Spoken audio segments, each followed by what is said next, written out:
ਸਵਾਗਤ ਹੈ ਦੋਸਤੋ, ਹੁਣ ਤੁਹਾਡਾ ਸਭ ਦਾ ਆਪਣੇ ਚੈਨਲ ਜੀਐਸ ਅਪਡੇਟਸ ਤੇ ਇੱਕ ਹੋਰ ਨਵੀਂ ਵੀਡੀਓ ਦੇ ਵਿੱਚ। ਸੋ ਲੈ ਕੇ ਆ ਚੁੱਕੇ ਹਾਂ ਤੁਹਾਡੇ ਸਭ ਦੇ ਲਈ ਜਮਾਤ 12ਵੀਂ ਸਬਜੈਕਟ ਪੋਲੀਟੀਕਲ ਸਾਇੰਸ ਦਾ ਫੁੱਲੀ ਸ਼ਾਰਟ ਸੈਂਪਲ ਪੇਪਰ। ਸੋ ਪੂਰੀ ਜਾਣਕਾਰੀ ਵਿਦ ਸੋਲੂਸ਼ਨ ਤੁਹਾਨੂੰ ਅੱਜ ਦੀ ਵੀਡੀਓ ਦੇ ਵਿੱਚ ਦਿੱਤੀ ਜਾਵੇਗੀ। ਸੋ ਵੀਡੀਓ ਨੂੰ ਅੰਤ ਤੱਕ ਜ਼ਰੂਰ ਦੇਖਣਾ ਤੇ ਨਾਲ ਹੀ ਚੈਨਲ ਨੂੰ ਸਬਸਕ੍ਰਾਈਬ ਕਰਕੇ ਨਾਲ ਤੇ ਘੰਟੀ ਬਟਨ ਨੂੰ ਜ਼ਰੂਰ ਦਬਾ ਲਵੋ ਇਸੇ ਤਰ੍ਹਾਂ ਹੋਰ ਵੀਡੀਓਜ਼ ਦੇਖਣ ਦੇ ਲਈ। ਸੋ ਜ਼ਿਆਦਾ ਸਮਾਂ ਵੇਸਟ ਨਾ ਕਰਦੇ ਹੋਏ ਚਲੋ ਆਪਾਂ ਅੱਜ ਇਸ ਵੀਡੀਓ ਨੂੰ ਸ਼ੁਰੂ ਕਰਦੇ ਹਾਂ। Class 12th subject political science term 2 ਸਮਾਂ ਤੁਹਾਨੂੰ 2 ਘੰਟੇ ਦਿੱਤਾ ਜਾਵੇਗਾ ਤੇ ਕੁੱਲ 40 ਤੁਹਾਨੂੰ ਪੇਪਰ ਆਵੇਗਾ। ਨੋਟ ਇਸ ਪ੍ਰਸ਼ਨ ਪੱਤਰ ਦੇ 4 ਭਾਗ ਹਨ। ਹਰ ਭਾਗ ਦੀਆਂ ਹਦਾਇਤਾਂ ਨਾਲ ਦਿੱਤੀਆਂ ਹਨ। ਸੋ ਭਾਗ ਪਹਿਲਾ ਤੁਹਾਨੂੰ 8 ਅੰਕ ਦਾ ਆਵੇਗਾ। ਨੋਟ ਸਾਰੇ ਪ੍ਰਸ਼ਨ ਕਰਨੇ ਜ਼ਰੂਰੀ ਹਨ। ਹਰ ਪ੍ਰਸ਼ਨ ਦਾ ਉੱਤਰ 2-3 ਵਾਕਾਂ ਵਿੱਚ ਦਿਓ। ਪ੍ਰਸ਼ਨ ਪਹਿਲੇ ਸਟਾਰਟ ਕਰਦੇ ਹਾਂ। ਪ੍ਰਸ਼ਨ ਪਹਿਲਾ ਹੈ, ਇੱਕ ਦਲੀ ਪ੍ਰਣਾਲੀ ਆਮ ਤੌਰ ਤੇ ਕਿਹੜੇ ਦੇਸ਼ਾਂ ਵਿੱਚ ਲਾਗੂ ਹੈ? ਇਸ ਇੱਕ ਦਲੀ ਪ੍ਰਣਾਲੀ ਵਾਲੇ 2 ਦੇਸ਼ਾਂ ਦੇ ਨਾਂ ਦੱਸੋ। ਉੱਤਰ, ਇੱਕ ਦਲੀ ਪ੍ਰਣਾਲੀ ਆਮ ਤੌਰ ਤੇ ਸਾਮਵਾਦੀ ਅਤੇ ਤਾਨਾਸ਼ਾਹੀ ਦੇਸ਼ਾਂ ਵਿੱਚ ਲਾਗੂ ਹੁੰਦੀ ਹੈ। ਚੀਨ ਅਤੇ ਕਿਊਬਾ ਇੱਕ ਦਲੀ ਪ੍ਰਣਾਲੀ ਵਾਲੇ ਦੇਸ਼ ਹਨ। ਪ੍ਰਸ਼ਨ ਦੂਸਰਾ, ਰਾਜਨੀਤਿਕ ਦਲਾਂ ਦੇ ਹਿੱਤ ਸਮੂਹਾਂ ਵਿੱਚ ਕੋਈ 2 ਅੰਤਰ ਦੱਸੋ। ਉੱਤਰ, ਰਾਜਨੀਤਿਕ ਦਲ ਇੱਕ ਰਾਜਨੀਤਿਕ ਸੰਗਠਨ ਹੁੰਦੇ ਹਨ, ਜਦਕਿ ਹਿੱਤ ਸਮੂਹ ਕੋਈ ਰਾਜਨੀਤਿਕ ਸੰਗਠਨ ਨਹੀਂ ਹੁੰਦਾ ਹੈ। ਰਾਜਨੀਤਿਕ ਦਲ ਦਾ ਉਦੇਸ਼ ਸੱਤਾ ਪ੍ਰਾਪਤ ਕਰਨਾ ਹੁੰਦਾ ਹੈ, ਜਦਕਿ ਹਿੱਤ ਸਮੂਹ ਦਾ ਉਦੇਸ਼ ਆਪਣੇ ਹਿੱਤਾਂ ਦੀ ਰੱਖਿਆ ਲਈ ਸਰਕਾਰ ਨੂੰ ਪ੍ਰਭਾਵਿਤ ਕਰਨਾ ਹੁੰਦਾ ਹੈ। ਪ੍ਰਸ਼ਨ ਤੀਸਰਾ, ਸੰਯੁਕਤ ਰਾਸ਼ਟਰ ਸੰਘ ਦੀ ਸਥਾਪਨਾ ਕਦੋਂ ਹੋਈ ਤੇ ਵਰਤਮਾਨ ਸਮੇਂ ਇਸ ਦੇ ਕਿੰਨੇ ਮੈਂਬਰ ਹਨ? ਉੱਤਰ, ਸੰਯੁਕਤ ਰਾਸ਼ਟਰ ਸੰਘ ਦੀ ਸਥਾਪਨਾ 24 ਅਕਤੂਬਰ 1945 ਵਿੱਚ ਹੋਈ। ਵਰਤਮਾਨ ਸਮੇਂ ਵਿੱਚ ਇਸ ਦੇ 193 ਦੇਸ਼ ਮੈਂਬਰ ਹਨ। ਚੌਥਾ, ਸੰਯੁਕਤ ਰਾਸ਼ਟਰ ਸੰਘ ਨੇ ਸਰਵ ਵਿਆਪੀ ਮਨੁੱਖੀ ਅਧਿਕਾਰੀਆਂ ਦਾ ਐਲਾਨ ਕਦੋਂ ਕੀਤਾ ਤੇ ਮਨੁੱਖੀ ਅਧਿਕਾਰ ਦਿਵਸ ਹਰ ਸਾਲ ਕਦੋਂ ਮਨਾਇਆ ਜਾਂਦਾ ਹੈ? ਉੱਤਰ, ਸੰਯੁਕਤ ਰਾਸ਼ਟਰ ਸੰਘ ਨੇ ਸਰਵ ਵਿਆਪੀ ਮਨੁੱਖੀ ਅਧਿਕਾਰ ਦਾ ਐਲਾਨ 10 ਦਸੰਬਰ 1948 ਨੂੰ ਕੀਤਾ ਅਤੇ ਮਨੁੱਖੀ ਅਧਿਕਾਰ ਦਿਵਸ ਹਰ ਸਾਲ 10 ਦਸੰਬਰ ਨੂੰ ਮਨਾਇਆ ਜਾਂਦਾ ਹੈ। ਇਸ ਤੋਂ ਬਾਅਦ ਆ ਜਾਂਦਾ ਹੈ ਆਪਣੇ ਕੋਲ ਭਾਗ ਦੂਸਰਾ। ਨੋਟ ਕੋਈ 4 ਪ੍ਰਸ਼ਨ ਹੱਲ ਕਰਨੇ ਜ਼ਰੂਰੀ ਹਨ। ਹਰ ਇੱਕ ਦਾ ਉੱਤਰ 507 ਵਾਕਾਂ ਵਿੱਚ ਦਿਓ। ਸੋ 16 ਅੰਕ ਦਾ ਤੁਹਾਨੂੰ ਭਾਗ ਦੂਸਰਾ ਆਵੇਗਾ, ਜਿਸ ਦੇ ਵਿੱਚ ਤੁਹਾਨੂੰ 4 ਪ੍ਰਸ਼ਨ ਪੁੱਛੇ ਜਾਣਗੇ ਤੇ ਹਰੇਕ ਪ੍ਰਸ਼ਨ 4 ਅੰਕ ਦਾ ਹੋਵੇਗਾ। प्रश्न पंजवां, राजनीतिक दलों के कोई 4 कार्यां। दोस्तों, अगर आपका भी सपना है नीट क्रैक करने का और आप अपने सपने को हकीकत में बदलना चाहते हैं तो अनअकैडमी लेके आया है सभी टॉप एजुकेटर्स को अपने अनअकैडमी प्लेटफॉर्म पे। इसके लिए आपको सब्सक्राइब करना होगा अनअकैडमी प्लस या फिर आइकॉनिक सब्सक्रिप्शन के। अगर आप मेरा कोड GS अपडेट्स यूज़ करते हैं तो आपको एक्स्ट्रा 10% डिस्काउंट दिया जाएगा। सो जल्दी से एनरोल कर लीजिए। अनअकैडमी पे आप घर बैठे आसानी से ऑनलाइन बहुत ही अच्छी तरीके से पढ़ाई कर सकते हैं। एंड साथ में नीट यूजी डेट्स भी अनाउंस हो चुकी हैं 2022 एस्पिरेंट्स के लिए। Take your NEET UG preparation to the next level with battle of 13। So Unacademy लेके आया है बैटल ऑफ 13, जिसमें आपको कई बेनिफिट्स मिलेंगे, like full syllabus test series होंगी जिससे आपकी प्रेपरेशन और ज़्यादा एनहेंस होगी। रिवीजन होगी क्लास 12 एंड 12 के लिए। Stand a chance to win Amazon Kindles. So Amazon Kindle win करने का चांस आपको मिल सकता है। सो फ्री में एनरोल कर लीजिए मेरा कोड GS अपडेट्स यूज़ करते हुए। इसमें आपको 120 क्वेश्चंस पूछे जाएंगे, जिसके लिए आपको मात्र 120 मिनट्स का टाइम मिलेगा। सो इससे आपकी टाइम मैनेजमेंट स्ट्रेटेजी इंक्रीज होगी। सो 15 मई 2022 डेट कैलेंडर पे नोट कर लीजिए। 15 मई से बैटल ऑफ 13 स्टार्ट हो रहा है 11 AM ऑनवर्ड्स। सो जल्दी से एनरोल कर लीजिए मेरा कोड GS अपडेट्स यूज़ करते हुए, लिंक इन डिस्क्रिप्शन। ਦਾ ਵਰਣਨ ਕਰੋ। ਉੱਤਰ, ਲੋਕਮਤ ਦਾ ਨਿਰਮਾਣ ਕਰਨਾ। ਲੋਕਤੰਤਰੀ ਦੇਸ਼ ਵਿੱਚ ਰਾਜਨੀਤਿਕ ਦਲ ਲੋਕਮਤ ਦੇ ਨਿਰਮਾਣ ਵਿੱਚ ਬੜੀ ਸਹਾਇਤਾ ਕਰਦੇ ਹਨ। ਰਾਜਨੀਤਿਕ ਦਲ ਦੇਸ਼ਾਂ ਦੀਆਂ ਸਮੱਸਿਆਵਾਂ ਨੂੰ ਸਪਸ਼ਟ ਕਰਕੇ ਜਨਤਾ ਦੇ ਸਾਹਮਣੇ ਰੱਖਦੇ ਹਨ ਅਤੇ ਉਹਨਾਂ ਨੂੰ ਹੱਲ ਕਰਨ ਦੇ ਸੁਝਾਅ ਵੀ ਦਿੰਦੇ ਹਨ, ਜਿਸ ਨਾਲ ਲੋਕਮਤ ਦੇ ਨਿਰਮਾਣ ਵਿੱਚ ਬੜੀ ਮਦਦ ਮਿਲਦੀ ਹੈ। ਦੂਸਰਾ, ਚੋਣ ਲੜਨਾ। ਰਾਜਨੀਤਿਕ ਦਲਾਂ ਦਾ ਮੁੱਖ ਕੰਮ ਚੋਣ ਲੜਨਾ ਹੈ। ਰਾਜਨੀਤਿਕ ਦਲ ਆਪਣੇ ਉਮੀਦਵਾਰ ਖੜੇ ਕਰਦੇ ਹਨ ਅਤੇ ਉਹਨਾਂ ਦੀ ਚੋਣਾਂ ਵਿੱਚ ਜਿੱਤ ਕਰਵਾਉਣ ਲਈ ਉਹਨਾਂ ਦੇ ਪੱਖ ਵਿੱਚ ਪ੍ਰਚਾਰ ਕਰਦੇ ਹਨ। ਸਰਕਾਰ ਬਣਾਉਣੀ। ਚੋਣਾਂ ਵਿੱਚ ਜਿਸ ਦਲ ਨੂੰ ਬਹੁਮਤ ਹਾਸਲ ਹੁੰਦੀ ਹੈ ਉਸ ਦਲ ਦੀ ਸਰਕਾਰ ਬਣਦੀ ਹੈ। ਸਰਕਾਰ ਦੀ ਸਥਾਪਨਾ ਕਰਨ ਤੋਂ ਬਾਅਦ ਸੱਤਾਧਾਰੀ ਦਲ ਆਪਣੀਆਂ ਨੀਤੀਆਂ ਜਾਂ ਚੋਣਾਂ ਵਿੱਚ ਕੀਤੇ ਗਏ ਵਾਅਦਿਆਂ ਨੂੰ ਅਮਲੀ ਰੂਪ ਦੇਣ ਦੇ ਯਤਨ ਕਰਦਾ ਹੈ। ਸੋ ਨੈਕਸਟ ਹੈ ਸਰਕਾਰ ਦੀ ਆਲੋਚਨਾ। ਵਿਰੋਧੀ ਦਲ ਸਰਕਾਰ ਦੀ ਆਲੋਚਨਾ ਕਰਦੇ ਹਨ ਅਤੇ ਸਰਕਾਰ ਨੂੰ ਮਨਮਾਨੀ ਕਰਨ ਤੋਂ ਰੋਕਦੇ ਹਨ। ਸੋ ਇਸੀ ਤੁਹਾਡੇ ਪ੍ਰਸ਼ਨ 5ਵੇਂ ਦਾ ਉੱਤਰ। ਤੇ ਨਾਲ ਹੀ ਤੁਹਾਨੂੰ ਦੱਸ ਦੇਵਾਂ, ਬਿਲਕੁਲ ਇਸੇ ਪੈਟਰਨ ਦੇ ਅਕੋਰਡਿੰਗ ਤੁਹਾਡਾ ਕੁਐਸਚਨ ਪੇਪਰ ਸੈੱਟ ਕੀਤਾ ਜਾਵੇਗਾ ਟਰਮ 2 ਪ੍ਰੀਖਿਆਵਾਂ ਦੇ ਵਿੱਚ। ਸੋ ਪੂਰਾ ਪੈਟਰਨ ਵੀ ਨੋਟ ਕਰ ਸਕਦੇ ਹੋ ਤੇ ਨਾਲ ਹੀ ਜੋ ਕੁਐਸਚਨ ਤੇ ਨਾਲ ਉਹਨਾਂ ਦੇ ਸੋਲੂਸ਼ਨ ਦਿਖਾ ਰਿਹਾ ਹਾਂ, ਉਹ ਸਾਰੇ ਪ੍ਰਸ਼ਨ ਬੇहद ਜ਼ਰੂਰੀ ਹਨ। ਇਹਨਾਂ ਪ੍ਰਸ਼ਨਾਂ ਵਿੱਚੋਂ ਕੋਈ ਨਾ ਕੋਈ ਪ੍ਰਸ਼ਨ ਤੁਹਾਨੂੰ ਐਗਜ਼ਾਮ ਦੇ ਵਿੱਚ ਜ਼ਰੂਰ ਪੁੱਛਿਆ ਜਾ ਸਕਦਾ ਹੈ। ਸੋ ਸਾਰੇ ਪ੍ਰਸ਼ਨਾਂ ਨੂੰ ਧਿਆਨ ਨਾਲ ਰੱਟ ਜ਼ਰੂਰ ਲੈਣਾ। ਪ੍ਰਸ਼ਨ 6ਵਾਂ, ਹਿੱਤ ਤੇ ਦਬਾਅ ਸਮੂਹਾਂ ਦੀਆਂ ਕੋਈ 4 ਵਿਸ਼ੇਸ਼ਤਾਵਾਂ ਦਾ ਵਰਣਨ ਕਰੋ। ਉੱਤਰ, ਪਹਿਲਾ, ਰਸਮੀ ਸੰਗਠਨ। ਹਿੱਤ ਤੇ ਦਬਾਅ ਸਮੂਹ ਦਾ ਪਹਿਲਾ ਲੱਛਣ ਇਹ ਹੈ ਕਿ ਇਹ ਰਸਮੀ ਤੌਰ ਤੇ ਸੰਗਠਿਤ ਵਿਅਕਤੀਆਂ ਦੇ ਸਮੂਹ ਹੁੰਦੇ ਹਨ। ਦੂਸਰਾ ਹੈ ਵਿਸ਼ੇਸ਼ ਸਵੈ ਹਿੱਤ। ਹਿੱਤ ਦੇ ਦਬਾਅ ਸਮੂਹਾਂ ਦੀ ਸਥਾਪਨਾ ਦਾ ਆਧਾਰ ਕਿਸੇ ਵਿਸ਼ੇਸ਼ ਸਵੈ ਹਿੱਤ ਦੀ ਪੂਰਤੀ ਹੁੰਦਾ ਹੈ, ਪਰ ਇਸ ਦਾ ਅਰਥ ਇਹ ਨਹੀਂ ਹੈ ਕਿ ਦਬਾਅ ਸਮੂਹਾਂ ਦੇ ਸਾਧਾਰਣ ਉਦੇਸ਼ ਨਹੀਂ ਹੁੰਦੇ ਹਨ। ਅਨੇਕਾਂ ਦਬਾਅ ਸਮੂਹ ਵਿਸ਼ੇਸ਼ ਕਰਕੇ ਪੇਸ਼ੇਵਾਰ ਦਬਾਅ ਸਮੂਹ ਸਧਾਰਣ ਹਿੱਤਾਂ ਦਾ ਹੀ ਟੀਚਾ ਰੱਖਦੇ ਹਨ। ਫਿਰ ਵੀ ਇਸ ਗੱਲ ਵਿੱਚ ਸੱਚਾਈ ਹੈ ਕਿ ਵਿਸ਼ੇਸ਼ ਸਵੈ ਹਿੱਤ ਵੱਖ-ਵੱਖ ਵਿਅਕਤੀਆਂ ਨੂੰ ਇੱਕ ਸਮੂਹ ਵਿੱਚ ਬੰਨ੍ਹ ਕੇ ਰੱਖਦਾ ਹੈ। ਤੀਸਰਾ, ਸਵੈ ਇੱਛੁਕ ਮੈਂਬਰੀ। ਹਿੱਤ ਤੇ ਦਬਾਅ ਸਮੂਹ ਦੀ ਮੈਂਬਰੀ ਸਵੈ ਇੱਛੁਕ ਹੁੰਦੀ ਹੈ। ਦਬਾਅ ਸਮੂਹ ਦੇ ਮੈਂਬਰ ਬਣਨਾ ਜਾਂ ਨਾ ਬਣਨਾ ਵਿਅਕਤੀ ਦੀ ਮਰਜ਼ੀ 'ਤੇ ਨਿਰਭਰ ਕਰਦਾ ਹੈ। ਕਿਸੇ ਵਿਅਕਤੀ ਨੂੰ ਕਿਸੇ ਵਿਸ਼ੇਸ਼ ਦਬਾਅ ਸਮੂਹ ਦਾ ਮੈਂਬਰ ਬਣਨ ਦੇ ਲਈ ਮਜਬੂਰ ਨਹੀਂ ਕੀਤਾ ਜਾ ਸਕਦਾ। ਜੇਕਰ ਕੋਈ ਵਿਅਕਤੀ ਕਿਸੇ ਦਬਾਅ ਸਮੂਹ ਦਾ ਮੈਂਬਰ ਬਣਨ ਦੇ ਬਾਅਦ ਇਹ ਮਹਿਸੂਸ ਕਰੇ ਕਿ ਉਸ ਦੇ ਹਿੱਤ ਉਸ ਸਮੂਹ ਵਿਸ਼ੇਸ਼ ਦੇ ਰਾਹੀਂ ਪੂਰੇ ਨਹੀਂ ਹੁੰਦੇ ਤਾਂ ਉਹ ਉਸ ਸਮੂਹ ਦੀ ਮੈਂਬਰਸ਼ਿਪ ਛੱਡ ਸਕਦਾ ਹੈ। ਤੀਸਰਾ, ਰਾਜਨੀਤਿਕ ਸੱਤਾ ਪ੍ਰਾਪਤ ਕਰਨਾ ਉਦੇਸ਼ ਨਹੀਂ। ਹਿੱਤ ਤੇ ਦਬਾਅ ਸਮੂਹਾਂ ਦਾ ਉਦੇਸ਼ ਸਰਕਾਰ ਬਣਾਉਣ ਨਹੀਂ ਹੁੰਦਾ। ਨੈਕਸਟ ਹੈ ਪ੍ਰਸ਼ਨ 7ਵਾਂ, ਦੋ ਦਲੀ ਪ੍ਰਣਾਲੀ ਕੀ ਹੈ? ਕੋਈ ਦੋ ਦੇਸ਼ਾਂ ਦੇ ਨਾਂ ਦੱਸੋ ਜਿੱਥੇ ਦੋ ਦਲੀ ਪ੍ਰਣਾਲੀ ਲਾਗੂ ਹੈ। ਉੱਤਰ, ਦੋ ਦਲੀ ਪ੍ਰਣਾਲੀ ਉਸ ਨੂੰ ਕਹਿੰਦੇ ਹਨ ਜਦੋਂ ਕਿਸੇ ਰਾਜ ਵਿੱਚ ਸਿਰਫ ਦੋ ਮੁੱਖ ਅਤੇ ਮਹੱਤਵਪੂਰਨ ਦਲ ਹੋਣ, ਪਰ ਇਸ ਦਾ ਇਹ ਅਰਥ ਨਹੀਂ ਕਿ ਦੋ ਦਲੀ ਪ੍ਰਣਾਲੀ ਵਿੱਚ ਤੀਸਰਾ ਦਲ ਹੋ ਹੀ ਨਹੀਂ ਸਕਦਾ। ਦੋ ਮੁੱਖ ਦਲਾਂ ਦੇ ਇਲਾਵਾ ਹੋਰ ਦਲ ਵੀ ਹੋ ਸਕਦੇ ਹਨ, ਪਰ ਉਹਨਾਂ ਦਾ ਕੋਈ ਮਹੱਤਵ ਨਹੀਂ ਹੁੰਦਾ। ਇੰਗਲੈਂਡ ਅਤੇ ਅਮਰੀਕਾ ਵਿੱਚ ਦੋ ਦਲੀ ਪ੍ਰਣਾਲੀ ਨੂੰ ਅਪਣਾਇਆ ਗਿਆ ਹੈ। ਇੰਗਲੈਂਡ ਵਿੱਚ ਦੋ ਮੁੱਖ ਦਲਾਂ ਦੇ ਨਾਂ ਹਨ ਅਨੁਦਾਰ ਦਲ ਅਤੇ ਮਜ਼ਦੂਰ ਦਲ। ਇੰਗਲੈਂਡ ਵਿੱਚ ਇਹਨਾਂ ਦਲਾਂ ਦੇ ਇਲਾਵਾ ਹੋਰ ਦਲ ਵੀ ਹਨ, ਜਿਵੇਂ ਕਿ ਉਦਾਰਵਾਦੀ ਅਤੇ ਸਮਾਜਵਾਦੀ ਦਲ, ਪਰ ਇਹਨਾਂ ਦਲਾਂ ਦਾ ਰਾਜਨੀਤੀ ਵਿੱਚ ਕੋਈ ਮਹੱਤਵ ਨਹੀਂ ਹੈ। ਅਸਲ ਵਿੱਚ ਅਨੁਦਾਰ ਦਲ ਅਤੇ ਮਜ਼ਦੂਰ ਦਲ ਦਾ ਹੀ ਰਾਜਨੀਤੀ ਵਿੱਚ ਮਹੱਤਵ ਹੈ। ਅਮਰੀਕਾ ਵਿੱਚ ਵੀ ਦੋ ਦਲ ਹੀ ਮਹੱਤਵਪੂਰਨ ਹਨ। ਇਹਨਾਂ ਦੇ ਨਾਂ ਹਨ ਰਿਪਬਲਿਕਨ ਦਲ ਅਤੇ ਡੈਮੋਕ੍ਰੈਟਿਕ ਦਲ। ਪ੍ਰਸ਼ਨ 8ਵਾਂ, ਭਾਰਤ ਤੇ ਪਾਕਿਸਤਾਨ ਵਿਚਾਲੇ ਤਣਾਅ ਦੇ ਕੋਈ 4 ਕਾਰਨਾਂ ਦਾ ਵਰਣਨ ਕਰੋ। ਉੱਤਰ, ਪਹਿਲਾ, ਪਾਕਿਸਤਾਨ ਅਧਿਕਾਰਤ ਕਸ਼ਮੀਰ।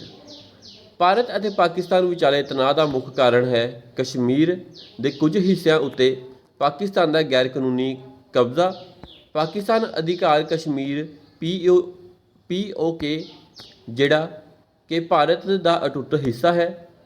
ਦੂਸਰਾ ਹੈ ਕਾਰਗਿਲ ਦੀ ਲੜਾਈ। ਕਾਰਗਿਲ ਦੀ ਲੜਾਈ ਵੀ ਦੋਹਾਂ ਦੇਸ਼ਾਂ ਵਿੱਚ ਤਣਾਅ ਦਾ ਕਾਰਨ ਹੈ। ਪਾਕਿਸਤਾਨ ਨੇ ਧੋਖੇ ਨਾਲ ਭਾਰਤੀ ਖੇਤਰ ਵਿੱਚ ਕਾਰਗਿਲ ਦੀਆਂ ਪਹਾੜੀਆਂ ਉੱਤੇ ਕਬਜ਼ਾ ਕਰ ਲਿਆ। ਭਾਰਤ ਨੇ ਬਹਾਦਰੀ ਨਾਲ ਲਗਭਗ 1000 ਪਾਕਿਸਤਾਨੀ ਸੈਨਿਕਾਂ ਨੂੰ ਮਾਰ ਗਿਰਾਇਆ ਅਤੇ ਆਪਣੇ ਇਲਾਕੇ ਵਾਪਸ ਲੈ ਲਿਆ। ਤੀਸਰਾ ਹੈ ਪਾਕਿਸਤਾਨ ਵੱਲੋਂ ਆਤੰਕਵਾਦੀਆਂ ਨੂੰ ਸਮਰਥਨ ਦੇਣਾ। ਪਾਕਿਸਤਾਨ ਲਗਾਤਾਰ ਭਾਰਤ ਦੇ ਵਿਰੁੱਧ ਆਤੰਕਵਾਦੀਆਂ ਨੂੰ ਸਮਰਥਨ ਦਿੰਦਾ ਰਹਿੰਦਾ ਹੈ। ਚੌਥਾ ਹੈ ਭਾਰਤੀ ਸੰਸਦ ਉੱਤੇ ਹਮਲਾ ਕਰਨਾ।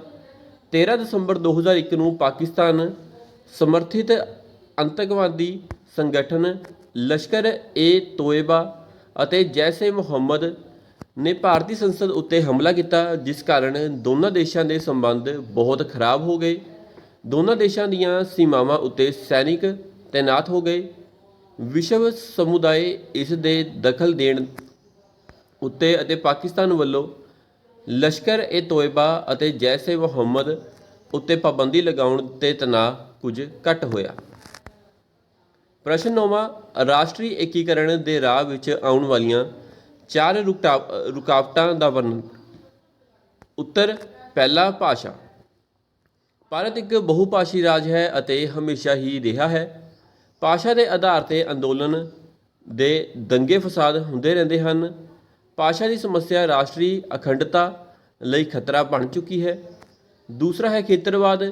ਖੇਤਰਵਾਦ ਜਾਂ ਪ੍ਰਾਂਤਵਾਦ ਦਾ ਅਰਥ ਹੈ ਸਮੁੱਚੇ ਰਾਸ਼ਟਰ ਦੀ ਨਿਸਬਤ ਕਿਸੇ ਖੇਤਰ ਪ੍ਰਤੀ ਸਨੇਹ ਰੱਖਣਾ। ਭਾਰਤ ਵਿੱਚ ਖੇਤਰਵਾਦ ਦੀ ਇਹ ਸਮੱਸਿਆ ਬਹੁਤ ਗੰਭੀਰ ਹੈ ਅਤੇ ਇੱਕ ਦੇਸ਼ ਵਿਆਪੀ ਸਿਧਾਂਤ ਬਣ ਗਿਆ ਹੈ। ਇਹ ਰਾਸ਼ਟਰੀ ਏਕੀਕਰਨ ਦੇ ਰਾਹ ਵਿੱਚ ਇੱਕ ਬਹੁਤ ਵੱਡੀ ਰੁਕਾਵਟ ਬਣ ਗਿਆ ਹੈ। ਤੀਸਰਾ ਹੈ ਜਾਤੀਵਾਦ। ਜਾਤੀਵਾਦ ਦੀ ਸਮੱਸਿਆ ਨੇ ਵੀ ਰਾਸ਼ਟਰੀ ਏਕੀਕਰਨ ਦੇ ਰਾਹ ਵਿੱਚ ਰੁਕਾਵਟ ਪਾਈ ਹੈ। ਇਸ ਸਮੱਸਿਆ ਦੇ ਸੰਬੰਧ ਵਿੱਚ ਪਹਿਲੇ ਰਾਸ਼ਟਰੀ ਏਕਤਾ ਸੰਮੇਲਨ ਵਿੱਚ ਭਾਸ਼ਣ ਦਿੰਦੇ ਹੋਏ ਉਸ ਵੇਲੇ ਦੇ ਉਪ ਰਾਸ਼ਟਰਪਤੀ ਡਾਕਟਰ ਰਾਧਾ ਕ੍ਰਿਸ਼ਨਨ ਨੇ ਕਿਹਾ ਸੀ, ਭਾਵੇਂ ਕਿ ਜਾਤੀ ਦਾ ਇੱਕ ਸਮਾਜਿਕ ਬੁਰਾਈ ਦੇ ਰੂਪ ਵਿੱਚ ਅੰਤ ਹੋ ਰਿਹਾ ਹੈ, ਫਿਰ ਵੀ ਹੁਣ ਉਸ ਨੇ ਇੱਕ ਰਾਜਨੀਤਿਕ ਅਤੇ ਪ੍ਰਸ਼ਾਸਕੀ ਬੁਰਾਈ ਦਾ ਰੂਪ ਧਾਰਨ ਕਰ ਲਿਆ ਹੈ। ਚੌਥਾ ਹੈ ਰਾਜਨੀਤਿਕ ਮੌਕਾਪ੍ਰਸਤੀ। ਭਾਰਤ ਦੇ ਲਗਭਗ ਸਾਰੇ ਰਾਜਨੀਤਿਕ ਦਲਾਂ ਵਿੱਚ ਰਾਜਨੀਤਿਕ ਮੌਕਾਪ੍ਰਸਤੀ ਪਾਈ ਜਾਂਦੀ ਹੈ। ਰਾਜਨੀਤਿਕ ਮੌਕਾਪ੍ਰਸਤੀ ਰਾਸ਼ਟਰੀ ਚਰਿੱਤਰ ਦਾ ਨਿਰਮਾਣ ਨਹੀਂ ਹੋਣ ਦਿੰਦੀ। ਨੈਕਸਟ ਹੈ ਪ੍ਰਸ਼ਨ 10ਵਾਂ, ਪੰਚਸ਼ੀਲ ਕੀ ਹੈ? ਪੰਚਸ਼ੀਲ ਦੇ ਸਿਧਾਂਤ ਲਿਖੋ। ਸੋ ਬੇਹੱਦ ਜ਼ਰੂਰੀ ਪ੍ਰਸ਼ਨ ਹੈ। ਪ੍ਰਸ਼ਨ 10ਵਾਂ, ਉੱਤਰ, ਭਾਰਤ ਦੀ ਵਿਦੇਸ਼ ਨੀਤੀ ਦਾ ਇੱਕ ਮਹੱਤਵਪੂਰਨ ਭਾਗ ਹੈ ਪੰਚਸ਼ੀਲ, ਜੋ ਕਿ ਭਾਰਤ ਦੀ ਅੰਤਰਰਾਸ਼ਟਰੀ ਰਾਜਨੀਤੀ ਨੂੰ ਇੱਕ ਮਹੱਤਵਪੂਰਨ ਦੇਣ ਹੈ। ਇਹ ਸਿਧਾਂਤ 1954 ਵਿੱਚ ਬੜਾ ਹਰਮਨ ਪਿਆਰਾ ਹੋਇਆ ਜਦੋਂ ਭਾਰਤ ਅਤੇ ਚੀਨ ਵਿਚਕਾਰ ਤਿੱਬਤ ਦੇ ਸਵਾਲ 'ਤੇ ਸੰਧੀ ਹੋਈ। ਰਾਜਾਂ ਵਿੱਚ ਮਿੱਤਰਤਾਪੂਰਨ ਸੰਬੰਧ ਬਣਾਈ ਰੱਖਣ ਲਈ 5 ਸਿਧਾਂਤਾਂ ਦੀ ਰਚਨਾ ਕੀਤੀ ਗਈ, ਜਿਸ ਨੂੰ ਪੰਚਸ਼ੀਲ ਦੇ ਨਾਂ ਨਾਲ ਬੁਲਾਇਆ ਜਾਂਦਾ ਹੈ। ਭਾਰਤ ਵੱਲੋਂ ਜਦ ਵੀ ਕੋਈ ਫੈਸਲਾ ਅੰਤਰਰਾਸ਼ਟਰੀ ਮਾਮਲਿਆਂ ਬਾਰੇ ਲਿਆ ਜਾਂਦਾ ਹੈ ਤਾਂ ਉਹ ਇਹਨਾਂ 5 ਸਿਧਾਂਤਾਂ ਨੂੰ ਸਾਹਮਣੇ ਰੱਖ ਕੇ ਲਿਆ ਜਾਂਦਾ ਹੈ। ਭਾਰਤ ਨੇ ਸਦਾ ਯਤਨ ਕੀਤਾ ਹੈ ਕਿ ਇਹਨਾਂ 5 ਸਿਧਾਂਤਾਂ ਨੂੰ ਬਾਕੀ ਦੇਸ਼ ਵੀ ਪ੍ਰਵਾਨ ਕਰਨ। ਇਹ ਸਿਧਾਂਤ ਹਨ, ਪਹਿਲਾ ਹੈ ਰਾਸ਼ਟਰਾਂ ਨੂੰ ਇੱਕ ਦੂਸਰੇ ਦੀ ਪ੍ਰਾਦੇਸ਼ਿਕ ਅਖੰਡਤਾ ਅਤੇ ਪ੍ਰਭੂਸੱਤਾ ਦਾ ਆਧਾਰ ਕਰਨਾ ਚਾਹੀਦਾ ਹੈ। ਦੂਸਰਾ, ਕਿਸੇ ਰਾਸ਼ਟਰ ਨੂੰ ਦੂਸਰੇ ਰਾਸ਼ਟਰ ਉੱਤੇ ਹਮਲਾ ਨਹੀਂ ਕਰਨਾ ਚਾਹੀਦਾ। ਤੀਸਰਾ, ਕੋਈ ਵੀ ਰਾਸ਼ਟਰ ਕਿਸੇ ਦੂਸਰੇ ਰਾਸ਼ਟਰ ਦੇ ਮਾਮਲਿਆਂ ਵਿੱਚ ਦਖਲ ਅੰਦਾਜ਼ੀ ਨਾ ਕਰੇ। ਚੌਥਾ, ਵਿਸ਼ਵ ਦੇ ਸਾਰੇ ਦੇਸ਼ ਇੱਕ ਦੂਜੇ ਦੇ ਬਰਾਬਰ ਮੰਨੇ ਜਾਣ ਅਤੇ ਸਹਿਯੋਗ ਕਰਨ, ਭਾਵੇਂ ਉਹ ਅਮੀਰ ਹੋਣ ਭਾਵੇਂ ਗਰੀਬ, ਘੱਟ ਖੇਤਰ ਵਾਲੇ ਹੋਣ ਜਾਂ ਬਹੁਤ ਖੇਤਰ ਵਾਲੇ, ਛੋਟੇ ਹੋਣ ਜਾਂ ਵੱਡੇ। ਪੰਜਵਾਂ ਹੈ ਸ਼ਾਂਤੀਪੂਰਨ ਸਹਿਹੋਂਦ, ਭਾਵ ਸਾਰੇ ਰਾਸ਼ਟਰ ਇੱਕ ਦੂਜੇ ਨਾਲ ਮਿਲ ਕੇ ਸ਼ਾਂਤੀਪੂਰਨ ਢੰਗ ਨਾਲ ਰਹਿਣ। ਇਹ ਸੀ ਤੁਹਾਡੇ ਭਾਗ ਦੂਸਰੇ ਦੇ ਪ੍ਰਸ਼ਨਾਂ ਦੇ ਉੱਤਰ। ਸੋ ਨੈਕਸਟ ਹੈ ਹੁਣ ਭਾਗ ਤੀਜਾ, ਪ੍ਰਸ਼ਨ ਨੰਬਰ 11ਵਾਂ। ਹੇਠ ਲਿਖੇ ਪੈਰੇ ਨੂੰ ਧਿਆਨ ਨਾਲ ਪੜ੍ਹੋ ਅਤੇ ਅੰਤ ਵਿੱਚ ਦਿੱਤੇ ਪ੍ਰਸ਼ਨਾਂ ਦੇ ਉੱਤਰ ਪੈਰੇ ਦੇ ਆਧਾਰ 'ਤੇ ਦਿਓ। ਸੋ ਭਾਗ ਤੀਜਾ ਤੁਹਾਨੂੰ 4 ਅੰਕ ਦਾ ਆਵੇਗਾ। ਭਾਗ ਤੀਜੇ ਦੇ ਵਿੱਚ ਤੁਹਾਨੂੰ ਕਿਹਾ ਗਿਆ ਹੈ ਕਿ ਤੁਹਾਨੂੰ ਪੈਰਾ ਦਿੱਤਾ ਗਿਆ ਹੈ, ਤੁਸੀਂ ਇਸ ਪੈਰੇ ਨੂੰ ਪਹਿਲਾਂ ਧਿਆਨ ਨਾਲ ਪੜ੍ਹਨਾ ਹੈ ਅਤੇ ਉਸ ਤੋਂ ਬਾਅਦ ਇਸ ਪੈਰੇ ਦੇ ਵਿੱਚੋਂ ਤੁਹਾਨੂੰ ਕੁਝ ਪ੍ਰਸ਼ਨ ਪੁੱਛੇ ਗਏ ਹਨ ਜੋ ਕਿ ਤੁਸੀਂ ਇਸ ਪੈਰੇ ਦੇ ਆਧਾਰਿਤ ਹੀ ਉੱਤਰ ਦੇਣੇ ਹਨ। ਸੋ 4 ਅੰਕ ਦਾ ਤੁਹਾਡਾ ਭਾਗ ਤੀਸਰਾ ਹੈ। ਸੋ ਪਹਿਲਾਂ ਤੁਸੀਂ ਵੀਡੀਓ ਨੂੰ ਪੌਜ਼ ਕਰਕੇ ਇਸ ਪੈਰੇ ਨੂੰ ਪੜ੍ਹ ਸਕਦੇ ਹੋ। ਉਸ ਤੋਂ ਬਾਅਦ ਹੇਠ ਲਿਖੇ ਪ੍ਰਸ਼ਨਾਂ ਦੇ ਉੱਤਰ ਦਿਓ। ਪਹਿਲਾ ਹੈ ਕਿਹੜਾ ਅੰਤਰਰਾਸ਼ਟਰੀ ਸੰਗਠਨ ਹੈ? ਸੋ ਉੱਤਰ ਹੈ UNO। ਨੈਕਸਟ ਹੈ ਹੇਠ ਲਿਖਿਆਂ ਵਿੱਚੋਂ ਕੌਣ ਸਾਰਕ ਦਾ ਮੈਂਬਰ ਨਹੀਂ ਹੈ? ਸੋ ਉੱਤਰ ਹੈ ਆਪਸ਼ਨ ਆੜਾ ਚੀਨ। ਨੈਕਸਟ UNO ਦੀ ਡੈਸ਼ ਨੂੰ ਸੰਸਾਰ ਦੀ ਵਿਧਾਨਪਾਲਿਕਾ ਕਿਹਾ ਜਾਂਦਾ ਹੈ? ਉੱਤਰ ਮਹਾਸਭਾ। ਦੇਸ਼ਾਂ ਵੱਲੋਂ ਖੇਤਰੀ ਅਤੇ ਅੰਤਰਰਾਸ਼ਟਰੀ ਸੰਗਠਨ ਕਿਉਂ ਬਣਾਏ ਜਾਂਦੇ ਹਨ? ਉੱਤਰ ਆਪਸੀ ਮਿੱਤਰਤਾ ਅਤੇ ਸ਼ਾਂਤੀ ਦੀ ਸਥਾਪਨਾ ਲਈ ਦੇਸ਼ਾਂ ਵੱਲੋਂ ਖੇਤਰੀ ਅਤੇ ਅੰਤਰਰਾਸ਼ਟਰੀ ਸੰਗਠਨ ਬਣਾਏ ਜਾਂਦੇ ਹਨ। ਇਸ ਤੋਂ ਬਾਅਦ ਆਪਣੇ ਕੋਲ ਭਾਗ ਚੌਥਾ ਜੋ ਕਿ 12 ਅੰਕ ਦਾ ਹੋਵੇਗਾ। ਅੰਦਰੂਨੀ ਵਿਕਲਪ ਵਿੱਚੋਂ ਇੱਕ ਇੱਕ ਪ੍ਰਸ਼ਨ ਕਰੋ, ਉੱਤਰ 10 ਤੋਂ 15 ਵਾਕਾਂ ਵਿੱਚ ਦਿਓ। ਸੋ 12 ਅੰਕ ਦਾ ਤੁਹਾਡਾ ਭਾਗ ਚੌਥਾ ਹੋਵੇਗਾ। ਪ੍ਰਸ਼ਨ 12ਵਾਂ, ਵਿਰੋਧੀ ਧਿਰ ਪਾਰਟੀ ਦੀ ਭੂਮਿਕਾ ਅਤੇ ਮਹੱਤਤਾ ਨੂੰ ਦਰਸਾਉਂਦੇ ਹੋਏ ਵਿਰੋਧੀ ਧਿਰ ਦੇ 6 ਕਾਰਜਾਂ ਦਾ ਵਰਣਨ ਕਰੋ। ਉੱਤਰ ਪਹਿਲਾ ਹੈ ਆਲੋਚਨਾ। ਵਿਰੋਧੀ ਦਲ ਦਾ ਮੁੱਖ ਕੰਮ ਸਰਕਾਰ ਦੀਆਂ ਨੀਤੀਆਂ ਦੀ ਆਲੋਚਨਾ ਕਰਨਾ ਹੈ। ਵਿਰੋਧੀ ਦਲ ਇਹ ਆਲੋਚਨਾ ਮੰਤਰੀ ਮੰਡਲ ਦੇ ਮੈਂਬਰਾਂ ਤੋਂ ਵੱਖ-ਵੱਖ ਸਵਾਲ ਪੁੱਛ ਕੇ ਵਾਦ ਵਿਵਾਦ ਜਾਂ ਅਵਿਸ਼ਵਾਸ ਦਾ ਪ੍ਰਸਤਾਵ ਪੇਸ਼ ਕਰਕੇ ਕਰਦਾ ਹੈ। ਜਦੋਂ ਸੱਤਾਧਾਰੀ ਦਲ ਸੰਸਦ ਵਿੱਚ ਬਜਟ ਪੇਸ਼ ਕਰਦਾ ਹੈ ਤਾਂ ਵਿਰੋਧੀ ਦਲ ਵੱਲੋਂ ਆਲੋਚਨਾ ਸਿਖਰ 'ਤੇ ਪਹੁੰਚ ਜਾਂਦੀ ਹੈ। ਵਿਰੋਧੀ ਦਲ ਸਰਕਾਰ ਤੋਂ ਹਰ ਕਿਸਮ ਦੀ ਜਾਣਕਾਰੀ ਪ੍ਰਾਪਤ ਕਰ ਸਕਦਾ ਹੈ। ਵਿਰੋਧੀ ਦਲ ਸਰਕਾਰ ਦੀ ਆਲੋਚਨਾ ਕਰਕੇ ਉਸ ਫਿਰਕੇ ਨੂੰ ਜਾਗਰੂਕ ਕਰ ਦਿੰਦਾ ਹੈ ਜਿਸ ਉੱਤੇ ਸਰਕਾਰ ਦੀਆਂ ਨੀਤੀਆਂ ਦਾ ਅਸਰ ਪੈਣਾ ਹੁੰਦਾ ਹੈ। ਇਸ ਤੋਂ ਇਲਾਵਾ ਮਤਦਾਤਿਆਂ ਨੂੰ ਸਰਕਾਰ ਦੇ ਕੰਮਕਾਜ ਅਤੇ ਨੀਤੀਆਂ ਸੰਬੰਧੀ ਆਪਣੀ ਰਾਏ ਬਣਾਉਣ ਵਿੱਚ ਸਹੂਲਤ ਮਿਲ ਜਾਂਦੀ ਹੈ। ਦੂਸਰਾ ਹੈ ਜਵਾਬਦੇਹ ਆਲੋਚਨਾ। ਵਿਰੋਧੀ ਦਲ ਦੇ ਮੈਂਬਰ ਸਿਰਫ ਆਲੋਚਨਾ ਕਰਨ ਲਈ ਹੀ ਆਲੋਚਨਾ ਨਹੀਂ ਕਰਦੇ, ਸਗੋਂ ਸੱਤਾਧਾਰੀ ਦਲ ਨੂੰ ਸ਼ਾਸਨ ਨੂੰ ਸੁਚੱਜੇ ਢੰਗ ਨਾਲ ਚਲਾਉਣ ਲਈ ਸੁਝਾਅ ਵੀ ਦਿੰਦੇ ਹਨ ਅਤੇ ਕਈ ਵਾਰ ਉਹਨਾਂ ਦੇ ਸੁਝਾਅ ਮੰਨ ਵੀ ਲਏ ਜਾਂਦੇ ਹਨ। ਲੋੜ ਪੈਣ ਉੱਤੇ ਵਿਰੋਧੀ ਦਲ ਸਰਕਾਰ ਨੂੰ ਪੂਰਨ ਸਹਿਯੋਗ ਵੀ ਦਿੰਦੇ ਹਨ। ਸੱਤਾਧਾਰੀ ਦਲ ਵੀ ਕਈ ਵਾਰ ਸੰਸਦ ਦੇ ਕੰਮ ਅਤੇ ਰਾਸ਼ਟਰੀ ਸਮੱਸਿਆਵਾਂ ਬਾਰੇ ਵਿਰੋਧੀ ਦਲ ਨਾਲ ਸਲਾਹ ਮਸ਼ਵਰਾ ਕਰਦੇ ਹਨ। ਵਿਸ਼ੇਸ਼ ਕਰਕੇ ਸੰਕਟਕਾਲੀਨ ਸਮੇਂ ਦੌਰਾਨ ਜਦੋਂ ਦੇਸ਼ ਦੀ ਰੱਖਿਆ ਦਾ ਪ੍ਰਸ਼ਨ ਹੁੰਦਾ ਹੈ, ਵਿਰੋਧੀ ਦਲ ਸਰਕਾਰ ਨੂੰ ਸਹਿਯੋਗ ਦਿੰਦਾ ਹੈ ਅਤੇ ਸਰਕਾਰ ਵੀ ਹਰੇਕ ਕੰਮ ਵਿਰੋਧੀ ਦਲ ਨੂੰ ਵਿਸ਼ਵਾਸ ਵਿੱਚ ਲੈ ਕੇ ਕਰਦੀ ਹੈ। ਤੀਸਰਾ ਹੈ ਸ਼ਾਸਨ ਨੀਤੀ ਨੂੰ ਪ੍ਰਭਾਵਿਤ ਕਰਨਾ। ਵਿਰੋਧੀ ਦਲ ਸਰਕਾਰ ਦੀਆਂ ਨੀਤੀਆਂ ਦੀ ਆਲੋਚਨਾ ਕਰਕੇ ਸਰਕਾਰ ਦੀਆਂ ਨੀਤੀਆਂ ਨੂੰ ਪ੍ਰਭਾਵਿਤ ਕਰਦਾ ਹੈ। ਸੱਤਾਧਾਰੀ ਦਲ ਬੜਾ ਸੋਚ ਸਮਝ ਕੇ ਆਪਣੀਆਂ ਨੀਤੀਆਂ ਦਾ ਨਿਰਮਾਣ ਕਰਦਾ ਹੈ ਤਾਂ ਕਿ ਵਿਰੋਧੀ ਦਲ ਨੂੰ ਆਲੋਚਨਾ ਦਾ ਮੌਕਾ ਹੀ ਨਾ ਮਿਲੇ, ਪਰ ਵਿਰੋਧੀ ਦਲ ਇਸ ਤਾਕ ਵਿੱਚ ਰਹਿੰਦਾ ਹੈ ਕਿ ਕਿਸ ਤਰ੍ਹਾਂ ਸਰਕਾਰ ਦੀ ਆਲੋਚਨਾ ਕੀਤੀ ਜਾਵੇ।